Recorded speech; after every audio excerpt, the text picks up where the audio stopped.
Alors, on va parler avec nos invités maintenant de décarbonation d'un futur sans carbone. Est-ce possible ou pas? Et on va tenter de répondre à cette question. Donc, on a du job, un gros job les gars. Va pas falloir chômer.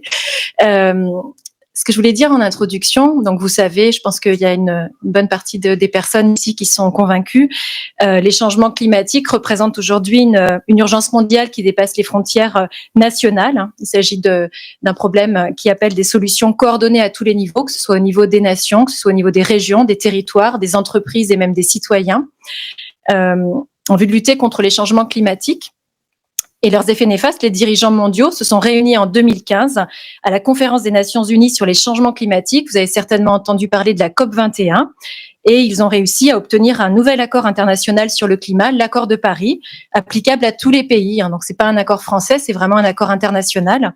Et cet accord de Paris vise à maintenir le réchauffement climatique à tout prix, en dessous de 1,5 à 2 degrés par rapport à l'ère pré-industrielle, conformément aux préconisations du GIEC. Vous avez peut-être entendu parler du GIEC aussi, le groupement d'experts intergouvernemental sur l'évolution du climat.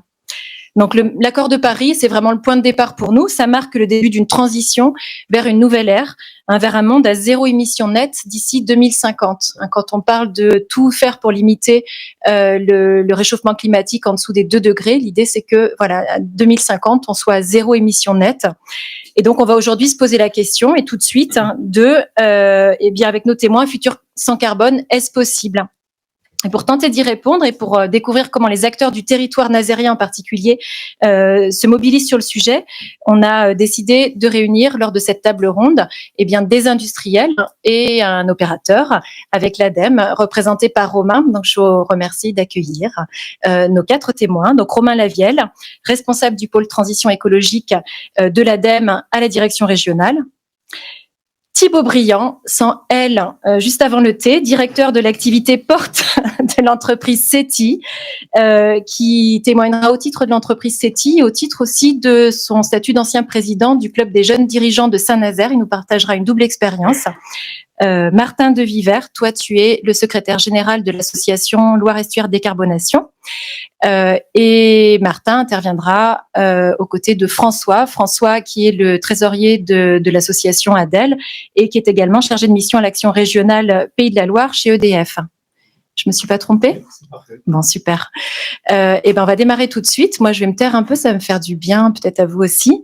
Et puis, on va démarrer avec Romain qui va commencer par nous présenter l'action de l'ADEME. Donc, on va essayer de mettre en perspective un peu ce sujet de décarbonation avec le témoignage de l'ADEME. Et donc, Romain, au-delà de qui tu es, on voulait savoir aussi qui était l'ADEME et puis quelles étaient ses actions. Oui, alors l'ADEME, c'est l'Agence de la transition écologique. C'est un opérateur de l'État. Donc, on est un établissement public à caractère industriel et commercial sous tutelle de l'État. Donc, c'est l'État qui nous confie notre budget. Notre mission, c'est d'accompagner les collectivités, les associations et les entreprises dans leur démarche de transition écologique. Derrière transition écologique, on met tout ce qu'on entend globalement à 2 exceptions notables, l'eau et la biodiversité. Notre travail pour accompagner les entreprises, puisque c'est ce qui va nous intéresser aujourd'hui, c'est notamment de proposer des formations, du soutien aux projets d'innovation.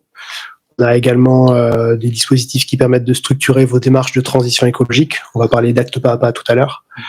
Et également, dans certains cas, du soutien à vos investissements qui œuvrent à la transition écologique sous forme de subventions. Voilà, donc moi je travaille pour la direction régionale des Pays de la Loire. On est une trentaine à travailler pour les 5 départements pour cette cible collectivité et entreprise. Merci Romain. Alors, on va essayer de rapprocher ce sujet de la décarbonation internationale on va dire, à nos activités. Donc, ce qu'on voulait savoir, c'est pour atteindre cet objectif-là de neutralité carbone à 2050, quel était l'effort finalement qui était demandé aux différents secteurs économiques français, peut-être régionaux, et puis peut-être particulièrement le secteur industriel qui est très représenté sur Saint-Nazaire. Est-ce que tu peux nous donner une idée de tout ça pour rapprocher petit à petit ce sujet de nous? Oui, bien sûr. Tu as évoqué la COP21 qui donne comme objectif macro, donc à la fois à l'échelle internationale et tout secteur d'activité confondu. Donc l'objectif d'atteindre la neutralité carbone à horizon 2050. Donc la neutralité carbone, c'est le juste équilibre entre les émissions de gaz à effet de serre d'un côté et leur compensation. Donc, ça peut être du stockage naturel avec les forêts et les océans, ou des stockages technologiques avec une techno de CCUS dont on reparlera tout à l'heure. Donc ce plan il est très macro. La stratégie nationale bas carbone de l'État français vise à le décliner en objectifs sectoriels et à fixer des objectifs intermédiaires en termes de calendrier. Donc c'est ce qui est affiché ici avec des objectifs qui sont ambitieux, avec des paliers à 2030 puis à 2050. Effectivement, on peut s'arrêter rapidement sur celui de l'industrie, avec un complément important, c'est que par exemple ici, les objectifs assignés à l'industrie, ils tiennent compte des potentielles relocalisations, de la potentielle réindustrialisation qui fait consensus transpartisan. Donc autrement dit, c'est bien cet objectif final qu'on doit atteindre, quand bien même on va intégrer de nouvelles usines sur notre territoire. Plus concrètement, de quoi on parle pour l'industrie, donc vous voyez, c'est cette idée d'atteindre moins 35% d'émissions par rapport à 2015 à horizon 2030. Ça, c'était l'ancienne version de la stratégie nationale bas carbone qui va être plus ambitieuse dans sa prochaine version. Ce sur quoi j'attire encore plus votre attention, c'est le petit chiffre en bas à gauche qui mériterait d'être plus grand. On vise à horizon 2050 à moins 81% d'émissions pour le secteur industriel. Donc c'est une ambition assez forte qui se traduit par plusieurs typologies d'actions. La première, elle va viser les très gros émetteurs. Donc là, on a une 50aine de sites en France qui représentent à peu près 40% des émissions de gaz à effet de serre du secteur industriel, qui lui-même représente 20% du total français.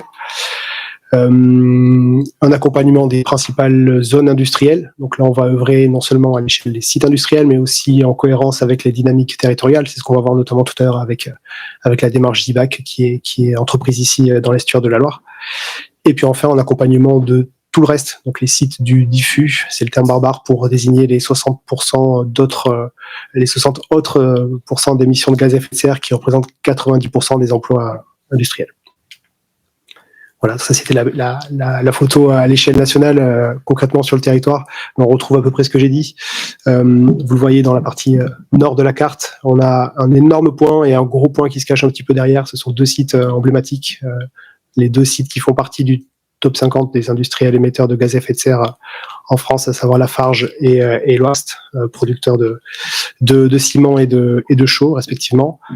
La zone industrielle au portuaire de Saint-Nazaire et de l'estuaire de la Loire à gauche, et puis les fameux sites du diffus. Donc voilà, tout le travail à mener, il est protéiforme et il vise à accompagner tous ces sites en activant plusieurs leviers. Donc c'est de la substitution d'intrants carbonés par des intrants moins carbonés, c'est de la sobriété énergétique, de l'efficacité énergétique, du recours à des énergies renouvelables et en dernier recours, le captage et stockage de carbone. Merci Romain. Alors ce qu'on voulait voir avec toi justement, c'est ces chemins possibles pour y arriver, hein, puisque l'enjeu il est fort. On voit que la marche à franchir elle est haute aussi. Et donc l'ADEME en fait a travaillé sur des scénarios prospectifs qui sont donc 4 scénarios prospectifs qui sont baptisés Transition 2050 et qui sont autant de chemins stratégiques possibles pour arriver à cette neutralité carbone en 2050. Les choix qui vont avec sont radicalement différents. Ce sont des décisions et des stratégies qui sont différentes. Qu'est-ce que tu peux nous en dire? Est-ce que tu peux nous raconter en quoi ça consiste? Effectivement, alors je vais essayer de rendre grâce à ces travaux très importants qui ont été menés par plusieurs centaines de personnes sur 2 ans en 5 minutes. Désolé pour les discours un peu réducteurs. 2 minutes maintenant, après cette phrase de trop. Donc effectivement, l'enjeu c'était d'identifier déjà, de vérifier s'il était possible d'atteindre la neutralité carbone. Bon, spoiler, la bonne nouvelle c'est que oui, on peut atteindre la neutralité carbone et qu'il n'y a pas un seul moyen pour le faire, il y en a plusieurs. Comme tu l'as dit, on a choisi de se focaliser sur 4 de ces scénarios. Nombreux sont les travaux qui se sont attachés à fouiller l'aspect énergie. Là, on est sur des travaux qui assument le fait que que de nombreux maillons, et tu as commencé à l'évoquer lors de la conférence précédente, sont intrinsèquement liés. Je pense à l'usage des sols, à la mobilité, à l'urbanisme, à l'énergie bien sûr, à la macroéconomie, au mode de vie. Donc tout ça est étroitement lié évidemment, et donc ces travaux proposent 4 chemins différents pour atteindre la neutralité carbone. Ils sont évidemment construits en tenant compte des limites de nos ressources. Même mètre cube de bois ne pourra pas être utilisé pour du bois d'œuvre en industrie, pour alimenter une chaudière au bois ou pour héberger des petits oiseaux et stocker du carbone. Et donc, je vais vous les présenter très rapidement et très sommairement. Ils sont volontairement clivés et très différents, mais chacun est cohérent en leur sein. Autrement dit, ils respectent cet équilibre et ces contraintes en matière de ressources, et ils proposent des projets de société qui se veulent cohérents. Le premier s'appelle génération frugale. Donc ici, pour atteindre la neutralité carbone, on va assez fortement, même très fortement appuyer sur le levier de la sobriété. Donc on aura un impact fort sur nos modes de déplacement, sur la manière de nous nourrir, de nous loger. Et donc on va questionner nos usages et ralentir effectivement sur notre consommation de biens et de services. Ce levier de la sobriété il va être activé, mais en faisant appel à la contrainte. On va beaucoup utiliser le levier réglementaire, ce qui va poser des questions sur la désirabilité de ce scénario. Le deuxième, on va également appuyer sur qui s'appelle coopération territoriale. On va également mobiliser le levier de la sobriété et de l'efficacité, en étant un peu moins utilisant un peu moins contraignant, merci. Ouais. Mais en revanche, on va s'attacher à développer des coopérations territoriales à l'échelle locale, donc des synergies très fortes pour permettre d'atteindre ces objectifs. Les émissions étant, comme dans le premier scénario, compensées uniquement par des puits naturels. Sur le scénario 3, l'impact sur nos modes de vie va être moindre. Donc, on va plutôt miser sur la technologie pour atteindre la neutralité carbone. On a confiance en la technologie pour limiter notre impact. On aura recours à la biomasse. On aura un scénario haussmannien, donc beaucoup de déconstruction, reconstruction dans le bâtiment. Et là, on sera obligé de faire appel à des solutions de captage technologique pour atteindre la neutralité carbone. Et le dernier, Paris réparateur. Donc Paris, on est sur le scénario un peu don't look up. Ici, on fait pas trop d'efforts sur nos modes de vie. On est confiant en le fait que une solution de captage du carbone dans l'air sera suffisante pour réparer plutôt que pour prévenir nos changements de comportement. Donc Paris, parce que cette technologie aujourd'hui n'est pas mature, qu'elle mériterait donc industrialisation et donc production à bas coût à l'échelle mondiale pour pouvoir atteindre la neutralité carbone. Je conclue en 1 minute rapide avec quelques enseignements communs à ces scénarios. Donc ces scénarios, ils ont vocation à être proposés au débat. Autrement dit, l'ADEME ne fait pas la promotion d'un scénario plutôt qu'un autre. L'idée, c'est vraiment d'alimenter le débat public, que tous comme citoyennes et citoyens, on s'en saisisse et qu'on réfléchisse collégialement à ce qui nous paraît être la voie la plus souhaitable, désirable et pertinente pour notre avenir. Quoi qu'il en soit, quel que soit le choix, il y a quelques conclusions qui font consensus. L'idée que la sobriété, l'efficacité et le recours aux énergies renouvelables, donc pour reprendre le triptyque des mégawatts, sont des recours et des solutions sans regret qu'il faut activer évidemment. Je rebondis sur ta question initiale concernant l'industrie. Donc, une forte transformation de l'industrie sera nécessaire. Dans le scénario 1 et le scénario 2, je l'ai dit, on activera plutôt le levier de la sobriété. Sobriété, ça veut dire consommer moins, donc produire moins. Ça ne veut pas dire pour autant que l'industrie va s'effondrer, mais on va questionner son modèle, qui sera moins quantitatif que qualitatif. On reparlera d'éco-conception, de durabilité, de réparabilité. Le scénario 3 et le scénario 4, on restera sur un modèle plus commun à celui qu'on connaît aujourd'hui, mais là, on visera à décarboner notre action. Une aciérie alimentée par du charbon, ça n'existera plus. Et puis enfin, je termine là-dessus. L'enjeu également d'entrelacer transition écologique et justice sociale. Quelqu'un qui est en précarité énergétique, c'est-à-dire dont la facture énergétique représente plus de 10% de ses revenus, aura évidemment du mal à faire des investissements pour isoler sa maison ou pour basculer sur une voiture électrique. Il y a un enjeu de, je le redis, faire société, trouver une voie qui corresponde au plus grand nombre et d'embarquer tout le monde pour avoir une chance de relever ces défis qui sont immenses, mais que l'on peut surmonter. Merci Romain. Alors, bois un verre d'eau si tu en as besoin. Et je doute pas qu'il y aura des questions sur ce que tu as présenté. On va y revenir. Le choix qu'on a fait, c'est de vous montrer aujourd'hui une pluralité de dispositifs et de façons de se mettre en mouvement sur le sujet. Donc l'ADEME, effectivement, en tant qu'opérateur d'État, donne de la méthodologie, apporte des financements, donne des chemins à travers ces scénarios. Et donc c'est une vision qu'on voulait vous donner pour rentrer un peu dans l'entonnoir et montrer comment un acteur se mettait en mouvement sur ce sujet de la décarbonation. Maintenant, ce que l'on souhaitait faire, c'est de vous donner une visibilité sur comment une entreprise avait choisi de se saisir de ce sujet. Donc, ça va être le témoignage de Thibaut, témoignage du CETI. Alors, j'ai repris à mon compte une expression que Thibaut a utilisée au téléphone quand on a préparé cette table ronde. J'ai trouvé ça super. C'est Thibaut a parlé de passer du constat anxieux à l'action heureuse. Moi, j'ai bien aimé parce qu'effectivement, quand on regarde tous ces chiffres-là et tous ces objectifs, ça peut faire peur. Maintenant, visiblement, cette entreprise CETI s'est mise en mouvement, s'est donné, des ambitions fortes et a surtout adopté une méthodologie. Et donc, l'idée, c'était que, du coup, Thibaut puisse témoigner et vous donner un exemple, une illustration d'une entreprise du territoire qui agit sur le sujet de la décarbonation.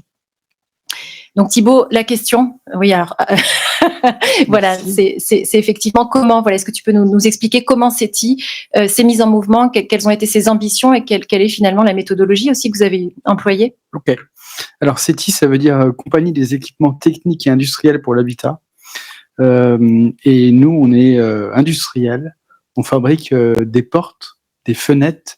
Et on fait aussi de l'amélioration de l'habitat, à savoir de la rénovation, de l'isolation, de l'apport d'énergie. On a plusieurs marques et on est un peu partout en France. On fait un peu d'export. CETI, en tout, c'est 6 usines de production en France. On est 1300 aujourd'hui. Et sur le territoire, il y a 2 usines qui sont à Machecoul, au sud de Nantes. Où on fait des portes d'entrée de maison. Donc dans la salle, voilà, on doit être une 30aine. Vous avez peut-être la moitié d'entre vous ont une maison. Je pense que la moitié de cette moitié a une porte qui vient de chez nous. Voilà. Pour vous résumer un petit peu notre impact. Et puis il y a un de nos clients, que là j'ai entendu parler de Leroy Merlin. Par exemple, Leroy Merlin est un de nos clients de produits. Alors comment on a agi sur notre trajectoire? On s'est servi d'un dispositif qui existe, qui est proposé par l'ADEME, qui s'appelle Acte Pas à Pas. Et globalement, c'est une méthodologie, c'est une méthode de travail qui a démarré en 2021 par une étape de conscientisation de la problématique en entreprise. Parce que l'action passe toujours par d'abord une appropriation du problème. Et on verra tout à l'heure quand on parlera du CJD qu'on a eu la même approche.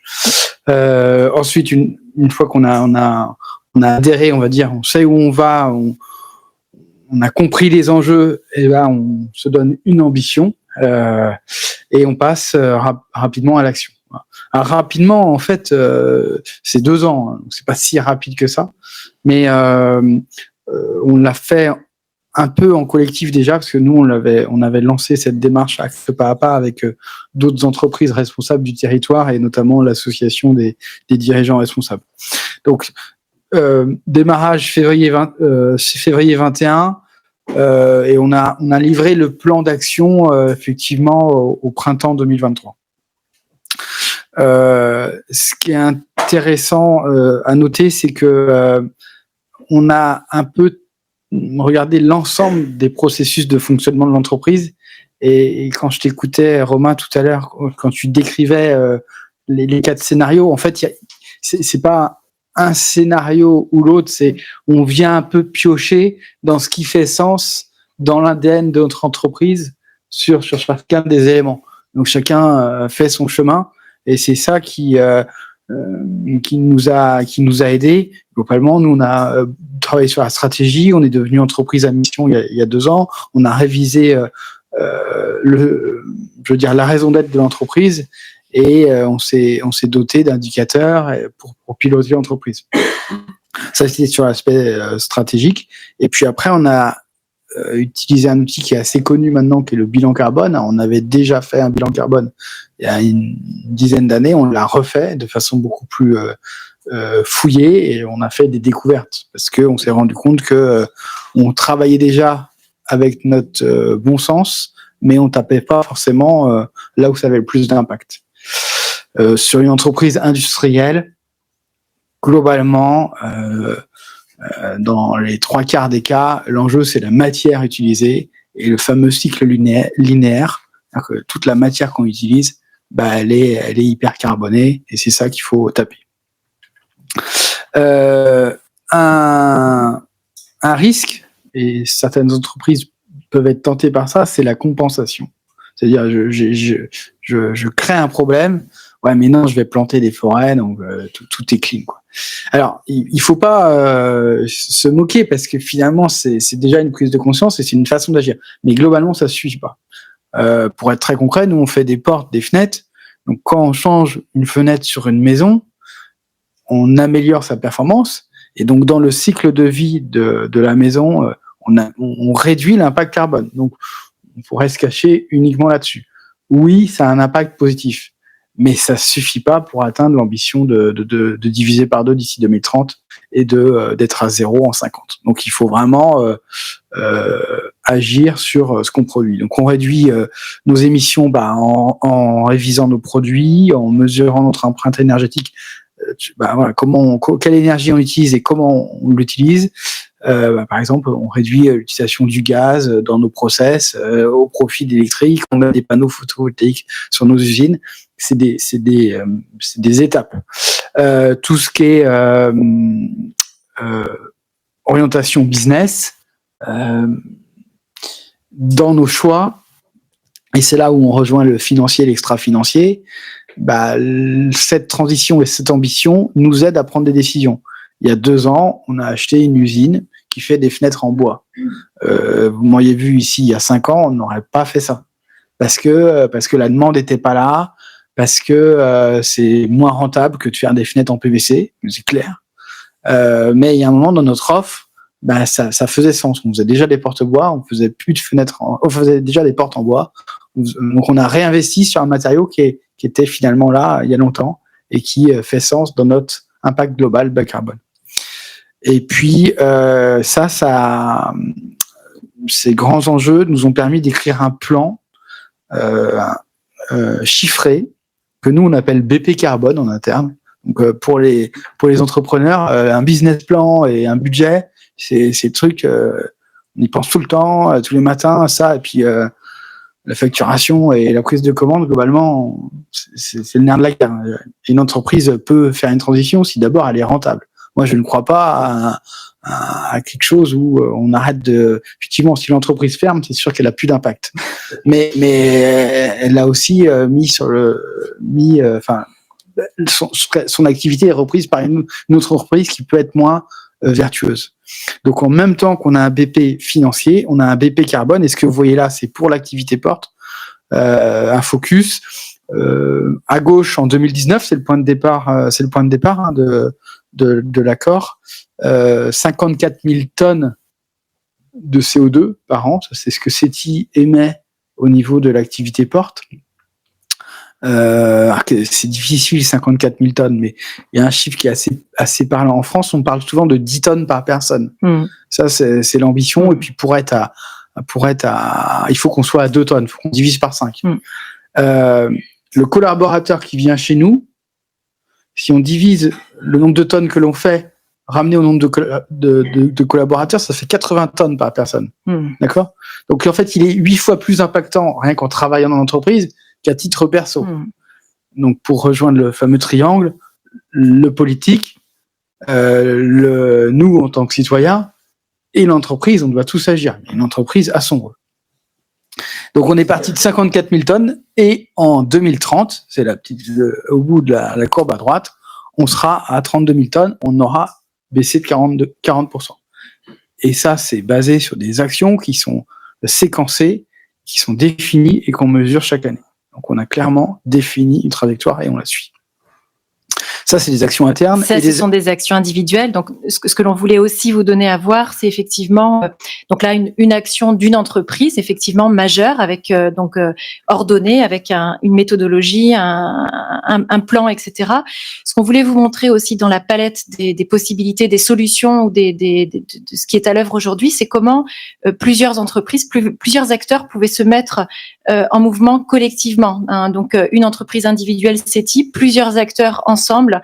L'illustration, c'est celle du CJD, c'est ce qu'on souhaitait témoigner maintenant. Donc, avec Thibaut qui a été président du CJD pendant 2 ans et qui a donc été témoin d'un projet ou acteur d'un projet dont il va nous parler maintenant et qui converge avec le sujet qui nous intéresse. Merci pour la transition. Donc le CJD, c'est le Centre des jeunes dirigeants. On est 6000 entrepreneurs en France. Il y a une section ici à Saint-Nazaire qui regroupe 60 entreprises. J'ai parlé de 2021-2023, c'est à peu près le même moment où j'ai présidé ce mouvement. À chaque fois, sur un mandat de 2 ans, c'est le temps qu'on se donne pour monter une équipe et mener un projet. Donc, au-delà de la formation au rôle de dirigeant, qui est vraiment le cœur du CJD, on a souvent un projet qui fait un fil rouge pendant le mandat. Et le mandat qu'on a retenu, c'était impacter notre territoire positivement. Et moi, je voulais rendre ça très très concret. C'est-à-dire que on peut rester dans la vision et dans il faudra revoir notre façon de vivre, la frugalité, etc. Ok, mais qu'est-ce qu'on fait tout de suite et qu'est-ce qu'on livre dans 2 ans? On est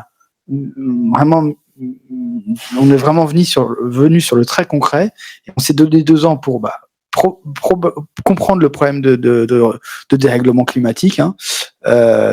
C'est des ateliers de fresque climat, des ateliers d'automne, des bilans carbone pour chacun des entrepreneurs du CJD. Découvrir les actions possibles par des visites d'entreprise notamment. Retenir une action. Je suis dirigeant, je vais faire une action dans mon entreprise. C'est pas impossible, mais je prends l'engagement de la faire. Et puis, le faire savoir sur le territoire. Je mets prestige, c'est parce qu'à la fin on fait une plénière qu'on appelle prestige au CJD. On l'a fait en avril 23. On a rendu ça. On a livré les 50 actions. On était 50 au CJD à l'époque. On a fait 50 actions. Ça se présente sous ce format-là. Donc c'est un petit jeu de cartes. Et globalement, moi je prends au hasard. Hein. Voilà. L'entreprise Net Service. Eux, ils ont réduit leurs déchets plastiques. C'est une entreprise qui fait de l'entretien. Et ils ont, plutôt que de fournir des bouteilles avec beaucoup de liquide, ils sont passés sur quelque chose de solide et ils rechargent au dépôt. Et donc, ils ont réduit le nombre de contenants. Ces actions très concrètes.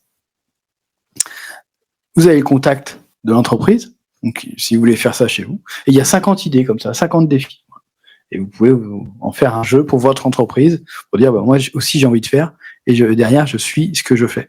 50 idées différentes, parce qu'il y a 50 entreprises et chacune a ses problématiques. En fait, il y a pas la bonne solution pour tout le monde. C'est une somme d'idées, et on voulait rendre ça très concret. Donc voilà pour un témoignage aussi de coopération, parce que partage d'idées entre entreprises, et ça rejoint un petit peu la démarche portée par l'ADEL. Merci Thibaut, super. Et effectivement, l'importance, comme tu disais, alors de une action, tu dis une action, c'est pas grand-chose, mais c'est aussi celle qui va peut-être donner de l'élan et donner l'envie à l'entreprise et à ses collaborateurs de continuer derrière. Et effectivement, c'est vachement intéressant puisque dans ces actions, on n'a pas le temps de les détailler, mais effectivement, en fonction du profil de l'entreprise, qu'elle soit issue du secteur marchand ou serviciel, on voit que ces actions peuvent toucher la mobilité des collaborateurs, elles peuvent toucher le réemploi, elles peuvent toucher les énergies, etc. Et donc, c'est extrêmement concret en tous les cas. Voilà, donc un témoignage, et effectivement, ce qui nous intéressait derrière, c'était de vous montrer la puissance de le faire ensemble aussi. Si l'élan et l'envie est souvent, paraît parfois compliqué seul, et bien là, le faire ensemble, la coopération peut être un levier. Et du coup, ça nous amène vers le dernier témoignage, qui est à la fois un témoignage fort de coopération et qui est un témoignage assez massif aussi, de façon dont des acteurs peuvent s'engager, puisque on voulait maintenant donc changer d'échelle avec Martin et François et vous montrer comment tout un territoire finalement pouvait se mettre en mouvement et pouvait se mettre à l'œuvre sur ce sujet de la décarbonation grâce à la coopération là entre les acteurs publics et privés et puis l'opérateur qui est l'ADEME à leur côté. Et donc, notamment, à travers le projet Loire-Estuaire Décarbonation, projet ZIBAC. Donc, François, est-ce que tu peux nous expliquer ce qu'est cette démarche qui va embarquer tout un territoire et quels sont ses principaux acteurs et ses principaux enjeux? Ouais, d'accord, merci. Donc, du coup, en fait, tout d'abord, je vais vous présenter un peu le territoire et un peu ses caractéristiques. Donc c'est un ensemble. Donc, c'est déjà Saint-Nazaire, Nantes-Saint-Nazaire. En fait, c'est un port, le premier port de façade atlantique. 30 millions de tonnes par an.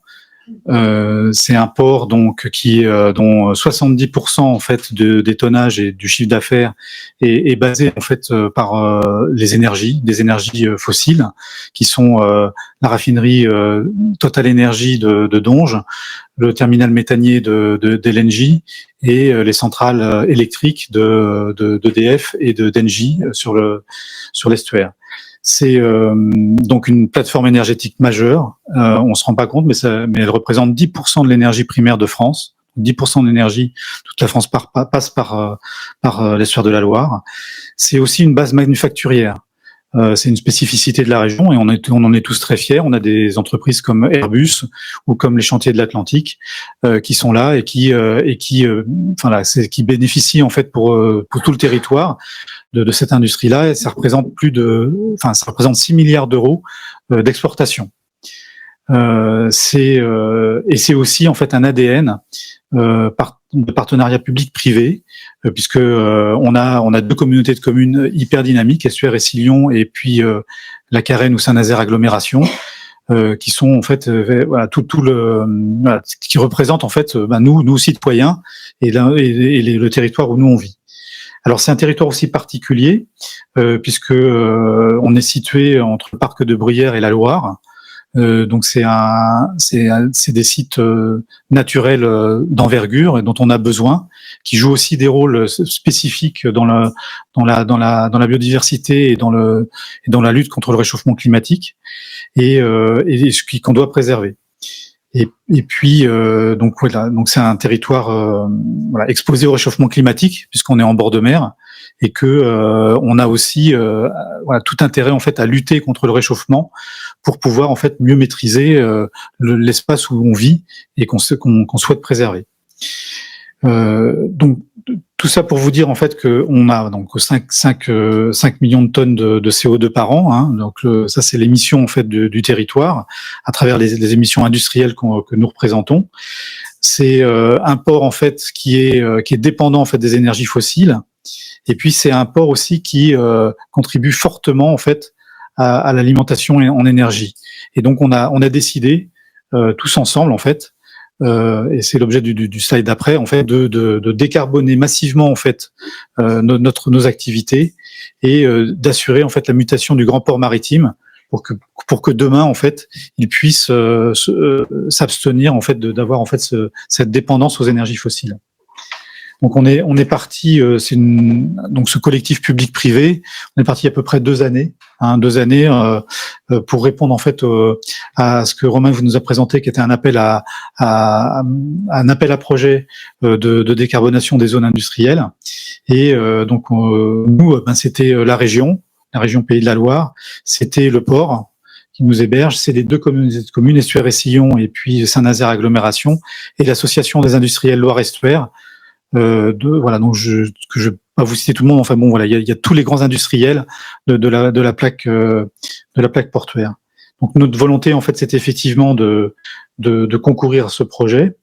Ça s'appelle un projet, donc qu'on a gagné. Hein, il y a pas de, sinon on serait pas là pour vous le présenter. Et donc d'afficher en fait. Donc on a planché, hein, on a avec auprès de Romain hein, pour démontrer effectivement que notre projet était le bon. Et l'idée c'était vraiment de lancer une dynamique de décarbonation basée bien évidemment, on l'a rappelé, mais il faut le redire, mais c'est sur la sobriété et la rationalisation, l'utilisation de nos ressources primaires. On en est tous conscients. L'idée c'est pas de produire plus, c'est de produire vraiment mieux et en préservant notre planète, c'est important. Et puis de décarboner en elle-même en fait notre production, parce que il faut qu'on continue en fait à produire de l'énergie. C'est ça notre projet. Martin va nous en parler mais le produire de façon décarbonée. Alors justement, oui, tu nous fais une belle transition. Merci. Donc, toi, Martin, tu es le secrétaire général de cette association, l'ADEL. Alors, est-ce que tu peux nous donner, avoir un peu les exemples de projets à l'œuvre, justement, pour atteindre cette ambition de décarbonation du territoire? Oui, merci François. Ouais, donc concrètement, ce qu'on met derrière cette démarche Loire Estuaire Décarbonation, pour l'instant, c'est une vingtaine d'études. Une vingtaine d'études qui sont à des niveaux de maturité assez amont, c'est-à-dire qu'on est parti sur de longues années avec la cible qui est, Romain en a parlé, 2030-2050. 2050, la neutralité carbone, ça peut paraître loin, 2050, ça fait 25 ans, mais il faut partir tout de suite parce qu'on va notamment avoir besoin de beaucoup d'infrastructures. D'infrastructures électriques, d'infrastructures gazières, et ça c'est des projets qui sont vraiment sur le temps long, hein. C'est parfois des dizaines d'années avant que ces projets-là se matérialisent. Donc finalement 2050, c'est presque demain, et c'est le bon moment pour partir. Et donc concrètement, cet appel à projet zone industrielle bas carbone et la démarche qu'on porte, donc c'est une vingtaine d'études qui sont des études menées en collectif, c'est-à-dire qu'on a toujours des collectifs d'industriels et publics d'ailleurs, le Grand Port, la Carène, François en a parlé, qui se regroupent et qui essayent de travailler sur les futures infrastructures électriques notamment. Donc on a parlé d'électrification, Thibaut en a parlé. Une façon de décarboner l'industrie, c'est déjà d'électrifier les procédés qui le permettent. Donc on a besoin d'un renforcement du réseau électrique. Donc il y a des études dans ce sens-là. On a potentiellement besoin d'hydrogène. On en parle beaucoup d'hydrogène. Ça peut être à la fois un substitut au gaz naturel, au méthane fossile, et ça peut être aussi un carburant sous une forme ou sur une autre, alors, sans entrer dans le détail, mais pour la mobilité lourde, l'aérien, le maritime. Donc on a aussi des infrastructures hydrogène qui sont étudiées sur la zone. On en a parlé, certains procédés industriels émettent ce qu'on appelle du CO2 fatal, c'est-à-dire que on peut pas les électrifier, on peut pas substituer le gaz naturel par de l'hydrogène, et parfois on émettra de toute façon du CO2. Le bon exemple, c'est la cimenterie. Pour faire du ciment, il y a un processus, on décarbonate du calcaire, donc par définition, ça émet du CO2. Alors on peut se dire on aura besoin de moins de ciment dans le futur, oui, mais on aura sûrement aussi besoin quand même d'un peu de ciment. Et donc les cimenteries, pour les décarboner, on aura besoin de capturer leur CO2, de le transporter et de le stocker. Donc ça fait partie de ce stockage technologique qui sera nécessaire pour atteindre la neutralité carbone. Et donc dans le cadre de ces études, on a notamment des études pour regarder des canalisations de CO2 et un terminal de CO2 pour pouvoir ensuite exporter et stocker ce CO2. Alors généralement c'est dans des poches gazières ou des poches pétrolières qui sont inutilisées. Et puis on a aussi quelques projets. François en a parlé. On est exportateur d'énergie sur la zone aujourd'hui, d'énergie carbonée. Voilà, la question c'est comment est-ce qu'on transforme la zone en un exportateur d'énergie décarbonée. Donc ça peut passer par l'export d'hydrogène. Voilà, on a des projets de production d'hydrogène décarboné sur la zone. Et puis on travaille aussi sur la production de carburant décarboné, donc de carburant de synthèse. Carburant de synthèse, ça peut être à destination des avions ou des gros navires. Carburant de synthèse, en fait, c'est vous prenez de l'électricité et du CO2, le CO2 qu'on a capté par ailleurs. Et puis en fait, on recrée ce qui est dans le sol aujourd'hui, on recrée du carburant fossile. Donc à la place d'extraire du carburant fossile, on le recrée à partir d'un CO2 qui est déjà émis et à partir d'électricité. Alors il faut que l'électricité soit bas carbone, hein, sinon ça n'a pas de sens. Mais voilà, donc c'est la transformation de cette zone-là qui est industrielle aujourd'hui. On a une volonté politique et une volonté des industriels de la place de garder cette vocation industrielle sur notre territoire. C'est aussi un enjeu d'emploi, hein, c'est presque 30 000 emplois sur la zone. Mais évidemment, il faut la transformer. Et donc c'est la vision qu'on porte de ce qu'on appelle nous le hub d'énergie décarbonée. Donc c'est la vision derrière cette vingtaine d'études. Et puis ce que vous voyez aussi autour du cercle, c'est que toutes ces infrastructures qu'on va créer, il faut qu'elles soient pérennes. Et donc si la canalisation d'hydrogène demain elle est sous l'eau parce que le niveau de la mer a monté, ça n'aura aucun sens. Donc il y a aussi des études de vulnérabilité de la zone portuaire au changement climatique et potentiellement d'adaptation de cette zone à ces nouvelles vulnérabilités qui sont déjà là aujourd'hui et qui seront encore plus dans le futur. Pareil sur l'eau. Voilà, quand on produit de l'hydrogène notamment, on a besoin de beaucoup d'eau. Donc il y a un enjeu de mieux gérer l'eau sur la zone, de réutiliser les eaux usées. Donc ça fait l'objet aussi de certaines études. Et puis enfin, il y a tout un aspect d'attractivité du territoire. Et comment est-ce qu'on positionne le territoire en tant que territoire de pointe sur ces nouvelles filières. Donc on est déjà à la pointe sur les énergies marines, notamment avec le parc éolien offshore. On peut imaginer d'autres filières autour des énergies décarbonées pour attirer de nouvelles entreprises sur le territoire. Donc ça fait aussi l'objet de certaines études portées notamment par l'agglomération de Saint-Nazaire. Voilà, donc c'est une vingtaine d'études. On est parti pour 2 ans sur cette première phase, et puis ensuite ça débouchera pour certaines sur des projets concrets. Certains auront besoin d'encore quelques années d'études plus détaillées avant de se concrétiser en vraies infrastructures, en vraies unités de production. Et juste pour parler, comme je suis trésorier, je parle toujours un peu d'argent. Le volume de ces études, le volume de ce projet, c'est 6,6 millions d'euros, dont la moitié est financée par l'ADEME et l'autre moitié est amenée par l'équipe en fait qui a défendu ce projet. Merci messieurs. Grâce à votre témoignage, du coup, on voit une palette de chantiers à l'œuvre aujourd'hui pour répondre à cette grande ambition. Alors moi j'ai plein de questions et la première qui vient, mais on va surtout laisser la place à la salle de s'exprimer. C'est votre niveau de confiance par rapport à la question qui nous est posée au départ. Un futur sans carbone, c'est possible? Est-ce qu'avec vous êtes dans l'action du coup? Est-ce que ça vous paraît possible, un futur sans carbone? Comment vous positionnez par rapport à cette affirmation? C'était même pas une question, c'était une affirmation. C'est une question piège. Non, c'est pas une question piège, c'est une façon de boucler la boucle et puis on va passer le micro. Je vais pas être sympa, mais pour moi c'est pas la question. C'est pas la question. Non, mais ça nous freine en fait. On en parle depuis 72 rapport Meadows. C'est 50 ans. Donc on agit, on voit après. Enfin moi c'est très très bien. Ça revient à la phrase que je te disais il y a quelques semaines. Passer du constat à l'action. On est beaucoup mieux une fois qu'on est dans l'action. En effet. Merci. Voilà. Ça me va bien comme réponse. Est-ce que il y a tu voulais compléter, Martin? Non. C'est difficile de passer après ça. Est-ce que vous avez des questions à votre tour? Est-ce que vous avez des témoignages à apporter pour l'un de nos témoins, pour tous? Est-ce que vous souhaiteriez réagir à ce qui vient d'être dit? Merci pour ces interventions et ces partages d'expériences qui étaient très très intéressants. J'ai une question en fait par rapport, vous parliez des études qui étaient faites, etc.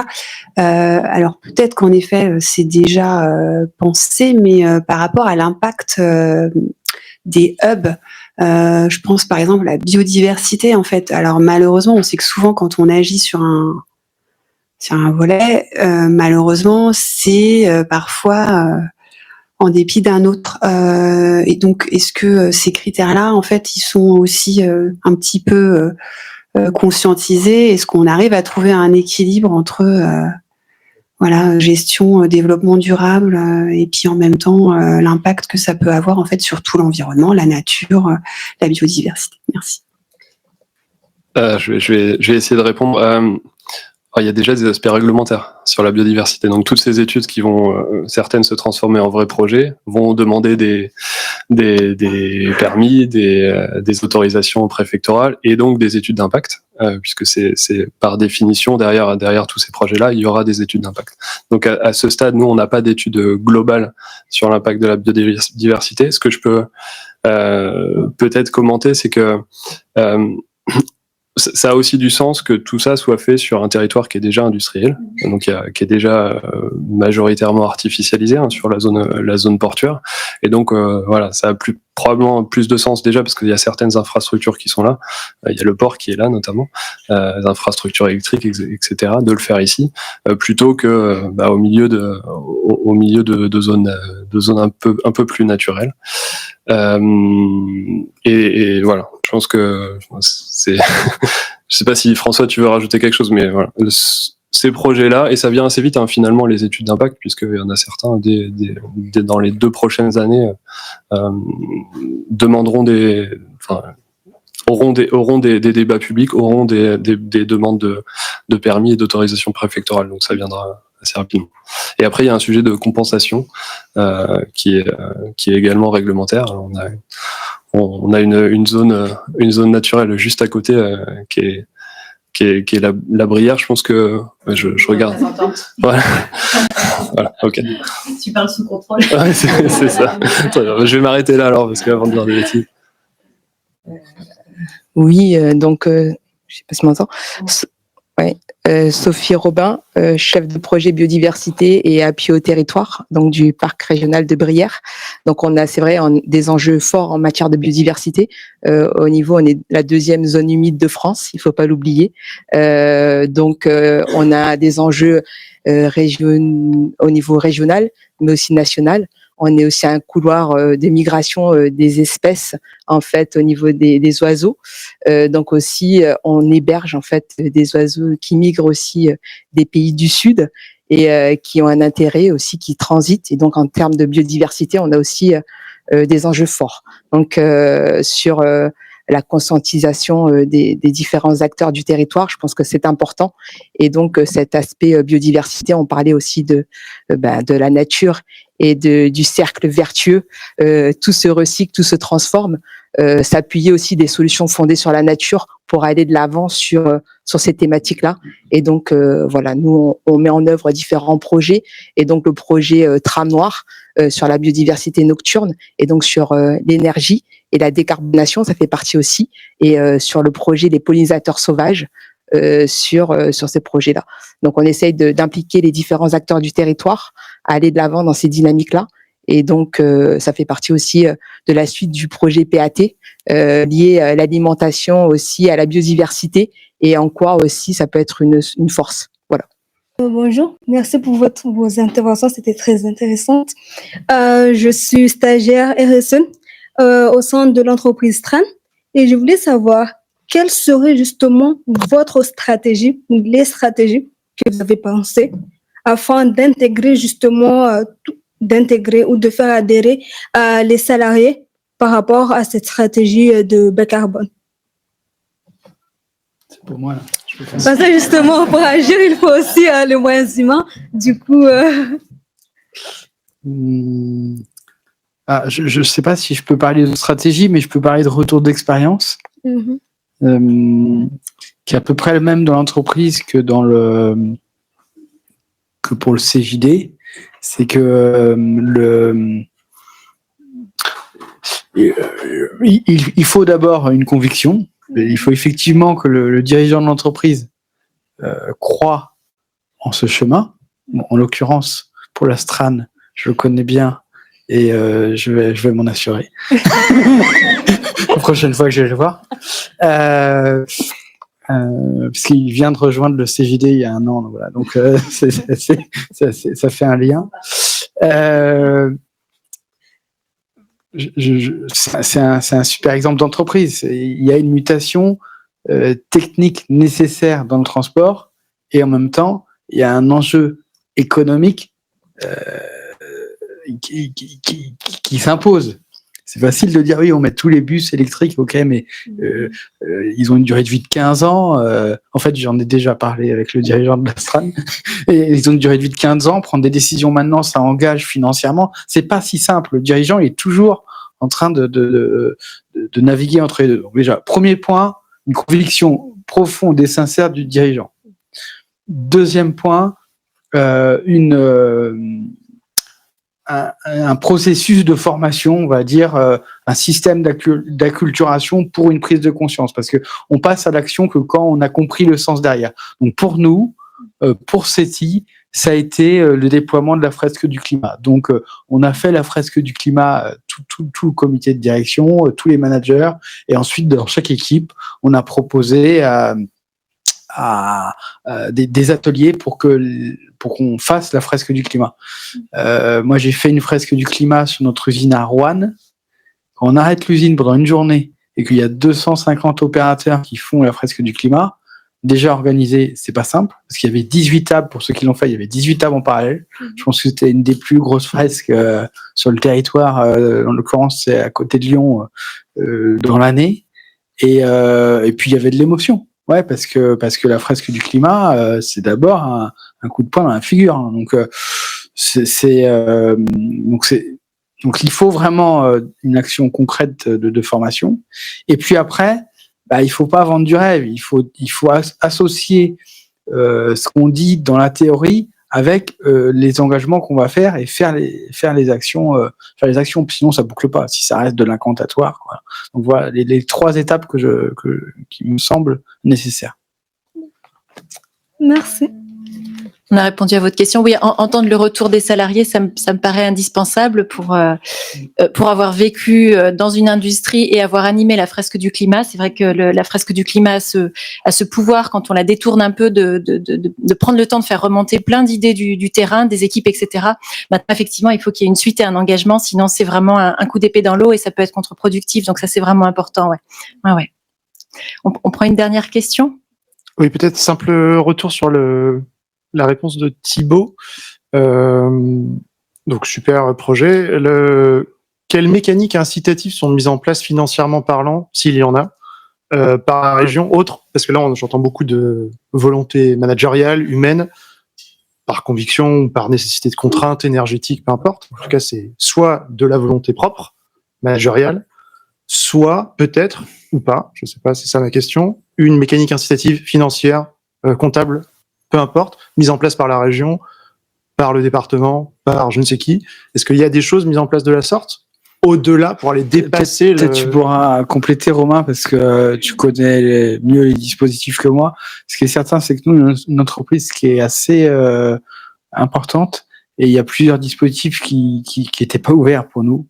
Donc, je pense que pour les PME, il y a plein de petites choses, et je pense surtout que les dirigeants de PME ne savent pas du tout ce qui existe, parce qu'ils n'ont pas l'info. Donc là, il y a un vrai boulevard. Pour les grandes entreprises, il y a des financements possibles, et pour nous, très concrètement, là, on a reconsolidé le capital de l'entreprise il y a 2 ans avec une cession départ. Et donc, il y a des financiers, hein, clairement, au capital de l'entreprise. Il y a une part de la dette qui est portée par un prêt à impact. Et ce prêt, il module le taux d'intérêt en fonction d'une notation qui dépend de nos critères de notre matrice de contribution. Donc, là, on associe le financier et l'extra-financier. C'est-à-dire que si je suis bon, par exemple, sur mon accidentologie, sur l'égalité professionnelle, sur le nombre de projets éco-conçus, voilà, tous les critères de notre matrice de contribution, j'atteins un niveau et mon financeur me fait un prêt avec un taux qui est meilleur que le marché. Donc, on peut être accompagné à ce niveau-là. À la fin, on parle de centaines de milliers d'euros par an. Donc, c'est majeur. Et là, ça boucle. Donc, ça, c'est pour une entreprise comme la nôtre. Et puis après, pour les PME, il y a pas mal de dispositifs, je pense. Merci. Oui, PME et grandes entreprises aussi. L'ADEME Pays de la Loire, on a injecté entre 45 et 50 millions d'euros de subventions pour les entreprises des Pays de la Loire en 2023. Donc, c'est assez conséquent.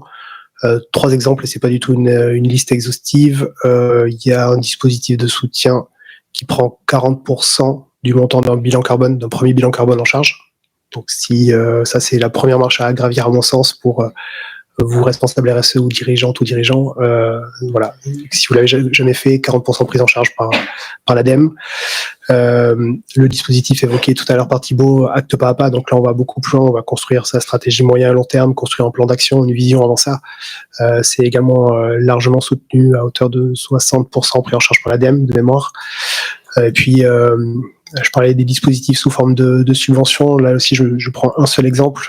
Si vous voulez substituer vos consommations de gaz par une source de chaleur renouvelable, ça peut être une pompe à chaleur géothermique ou une chaudière au bois, par exemple. Là aussi, il y a des soutiens financiers de l'ordre de 30 à 50% du montant des investissements pris en charge par l'ADEME. Voilà, il y a plein de choses qui existent à votre disposition pour en discuter. Voilà. Et peut-être pour compléter par rapport à la question de la région, j'en parlais hier justement avec Ségolène Huss, qui travaille pour l'Agence de développement économique de la région. Elle m'expliquait que les subventions, par exemple, accordées par la région, commencent à être conditionnées à l'explication que l'entreprise a commencé à initier une démarche de transition écologique, en fait. Donc, on parle de conditionnement des subventions de la région à des transformations d'entreprise. Donc, le chemin est tracé. Ouais, la BPI en parlera certainement demain aussi lors de la table ronde sur le sujet. Je crois qu'on est arrivé au terme du temps écoulé, même un peu au-delà. Merci beaucoup à vous. On est allé au bout du sujet, je crois, enfin j'espère en tous les cas. Merci pour votre écoute et puis on laisse la place à la dernière table ronde de l'après-midi. Merci beaucoup.